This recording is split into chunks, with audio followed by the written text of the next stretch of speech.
மேடையில் டாக்டர் ஐயா wish happy birthday, wish happy birthday, please forgive me, நான் எதனா தப்பு பண்ணியிருந்தேன் நான் மன்னிச்சிருங்க, அது சிரிச்சுக்கிறேன் மன்னிச்சிருங்க.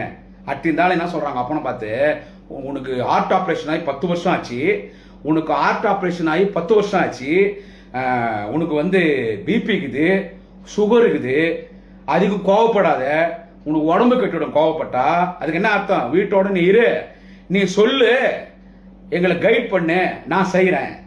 ஏன்னா நான் ஊழல் பண்ணிட்டேன், நான் திருடிட்டேன், 420, 420, 840 வேலை பண்ணிட்டேன், கேப் மாதிரி முள்ள மாதிரி முச்சோக்கு வேலை பண்ணிட்டேன், முறைகேடா மருத்துவக் கல்லூரி ஒதுக்கிட்டேன், பலாயிரம் கோடி அடிச்சிட்டேன், பிஜேபி காரன் தூக்கத்தில் ரெடியாகிறான், அதனால நீ கம்முன்னு, நான் பிஜேபி கூட கூட்டணி போறேன், போய் அவனுக்கு போய் நான் அடிமையா இருக்கிறேன்.